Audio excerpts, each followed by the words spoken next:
All right, welcome to this micro episode of Monetizing Your Mental Capital. I am here at the TNC Traffic and Conversion Show here in Las Vegas, and I've got Ben Theis here. Ben, who are you with? I'm with Skull Marketing. Okay, so Ben, we met each other just a few minutes ago because I was walking up and you happen to have a digital backpack. And what I mean by that is he has a billboard on the back of his backpack, and it's literally like scrolling through and talking about his company, Skull Marketing. I was like, oh, can I take a video of your backpack? Because like I'm a mobile podcast. And so my mobile podcasting would be so legit with a billboard on my backpack. And we got to talking and he was talking about all the different things that he does. And I was like, oh, hold on. You need to be a guest on Monetizing Your Mental Capital. So tell me, you mentioned you were involved in like 3 or 4 different companies. Yeah, so Skull Marketing being the main one, and then kind of the subsidiary is the one we're talking about a little bit. It's called Lead Backpacks, Get Leads with LED. And then I also have a spice company and a professional athletes branding company. Perfect. So he's got a couple of things cooking, and I want to go back. We're going to go back in time here for just a second. When is the first time you monetized mental capital?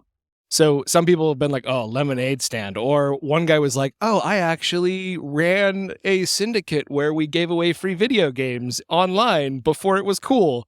So like, when was the first time you monetized mental capital? Yeah, and where I kind of got addicted to selling was back in elementary school, was selling candy bars. And that's really got hooked. And I saw everyone just going to their family, going to here, going there.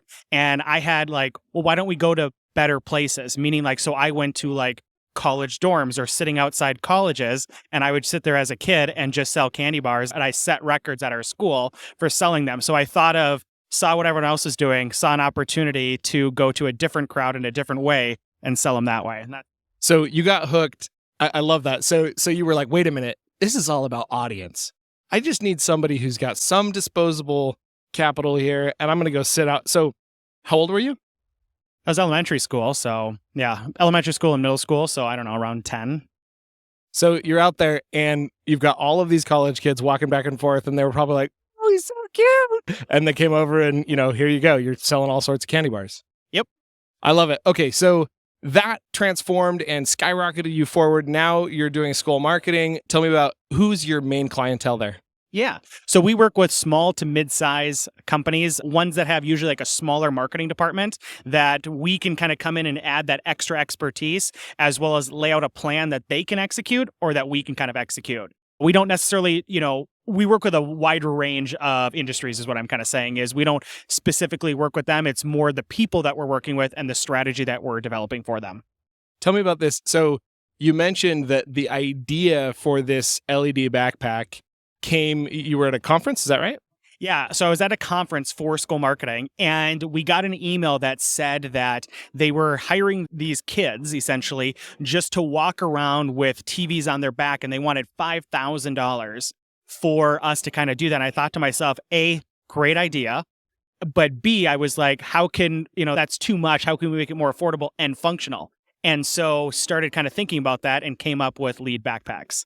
So, and then the other piece of this, so if I had come up with the idea of Lead Backpacks and I was like, oh, I'm going to go do that, my first thought would have been like, all right, I'm going to go call a bunch of people in the Amazon space and find somebody who has contacts. You had contacts through a different method. How'd that go? Yeah. So with my branding company that I help professional athletes with called Minnesota Sports Legends is that we do a lot of apparel. So like, football jerseys and hoodies and things like that. So I had a lot of contacts overseas for that. So I contacted them and was able to work directly with, again, the factory and a manufacturer, someone that I could trust, someone that I could bounce ideas on and look to kind of, again, do it that way then. Beautiful. Well, and if I were to search on Amazon, because I hear you're headed that direction soon, if I wanted to buy it online now, where would I go? Yeah, right now you'd go to leadbackpacks.com. Leadbackpacks.com. Is that a Shopify site or what is it an e-commerce site? It's an e-commerce site. Yep. It's actually Weebly. A Weebly site. Awesome. Well, love it. And you heard it right here. If you would like Lead Backpack, you'll probably see one. If you see me at another show, it'll probably be on my back. It's not going to be long hair before I walk away buying one because it's just that cool. Yeah, love it. Thank you so much. I want to ask one last question. Let's imagine that you could make a phone call back to that elementary school student and you're going to tell him one thing he should do differently in his entrepreneurial journey. So You're going to call back to him. And obviously, we as entrepreneurs make mistakes. So, what are you going to tell him to avoid? Honestly, I would say to trust your gut more. I find that all of, not all, but most of the mistakes that I've made is you go against your gut and, you know what I mean? And you don't listen to it. I would say trusting your gut is one of the best things you can do. Beautiful. You heard it there. Monetizing your mental capital. Over and out.